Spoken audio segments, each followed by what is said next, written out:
Hello! So today's video is especially for the ladies. It's something that we don't always like to talk about, but it's just part of the human body and it's just something as a woman you have to deal with. So this video is going to be about how I deal with that time of the month while I'm traveling, especially for long-term travel. I am not an expert at this type of stuff. I can only talk to you about it from my own personal experiences and what I've heard from other people. Okay, so that time of the month on the road. Oh, this is so weird to talk about. Okay. My preferred methods are using the Diva Cup, which I can talk a little bit more about, and just tampons. Pretty much everywhere you go, they're going to have stores and you're going to be able to buy extra products. However, depending where you are, they might not have the exact certain products you want or the certain brands you like. For example, some countries don't have tampons, they only have pads. And some countries, they have tampons, but like, for example, in the US, most of our tampons have applicators. Now, in Australia and New Zealand, pretty much they look like this and there's no applicator. Since I'd never really used that kind before, when I got to Australia, I was like, what? This is weird. But I was living there and now I live in New Zealand and you just figure it out and you make do. And now actually I quite prefer these ones because they're so much smaller and you can pack so many and it takes up like no room. So my best advice really is if you're very particular about what brand you like and what exact kind of thing you like, the reality is you're just gonna have to bring them all with you. I mean, depending where you're going, of course, some places will have everything you want. For me though, I think with travel, especially long-term travel, is just, I kind of think you have to get used to being flexible with your products and just using whatever is available. Unless you like carrying around a lot of stuff. You know, it's kind of all part of the joys of travel is just experiencing new things. But I think definitely always being prepared because travel with jet lag and flights, I don't know, it can really mess up your cycle. So just always having extra backup no matter what, I think is good. Good tip. Okay, so basically what I do, always bring backups. Sometimes you'll have to buy stuff wherever you are. Be a little bit flexible. That's my tips so far. Though if you're not someone who wears pads, some places only have pads and you might not like that. Just saying. So I don't know. A really, really good thing for travel is the Diva Cup or any kind of cup like this. There's a lot of different brands out there. I've also tried the Lunette. I found this one I just prefer more.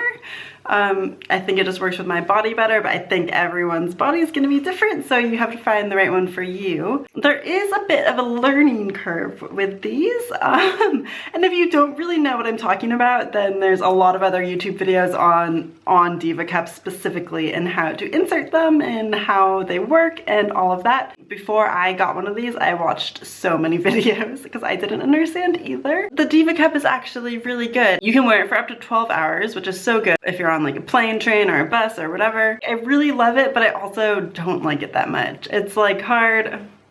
I know some people swear by it and they love it so much, but I've had some times where maybe I didn't put it in exactly right and it just isn't very pleasant.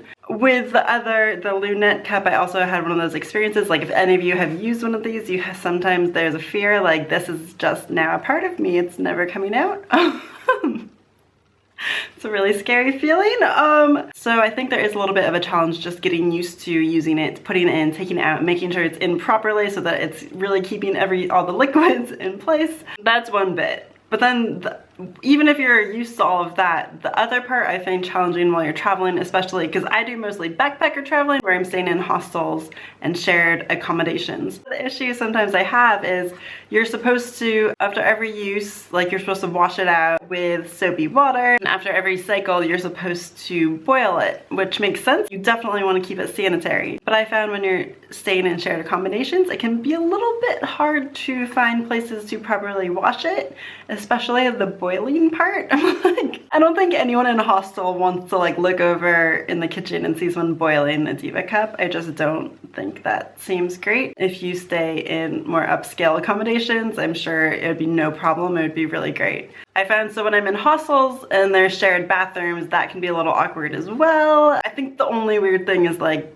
keeping it clean while traveling. Also make sure that when you do wash it, you're using water that you would also drink. Because some countries that you're in, you can't drink water from the tap. So just make sure whatever water you're using to wash it is water that you would also drink.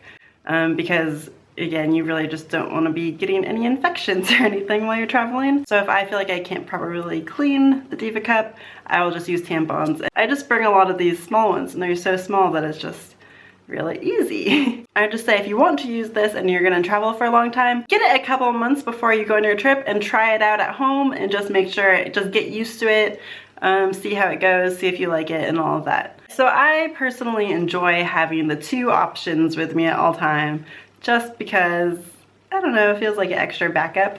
Another thing that you can do, which I know some people do, is if you're on the birth control pill, you can do the thing where you skip the week of your period and just keep going back to back with the pills. And that also reminds me, some people, if you get your birth control every single month and you have to go to the pharmacy to pick it up every month and you know you're going to be away for longer than that, that can be a little bit tricky. I know sometimes insurance won't pay for it in advance like that, so sometimes you have to pay a little bit more to get more at a time. That's something that you should talk to your pharmacist and your doctor about, and they might be able to arrange something if you tell them in advance that you're going to be away for this amount of time. That's the same with any medication that you'll need for while you're away. Just make sure, organize that all with your doctor and your pharmacy beforehand. There are also other forms of birth control that can basically stop your period or make it very light that some people prefer to do while they're traveling. That's totally up to you. It's your own body, your own preference, whatever you like to do. There are also those new underwear that are like the period underwear that I've never tried them. If any of you have tried them, please leave it in the comments below. But that might be a good thing for traveling.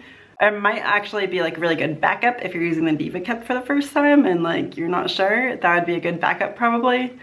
Again, I don't know about how you wash those, especially if you're at a hostel, but something to look into. Yeah, so that's basically it. That's all the real advice I have. The Diva Cup is really nice because it's only one thing that you have to bring and you just keep using it.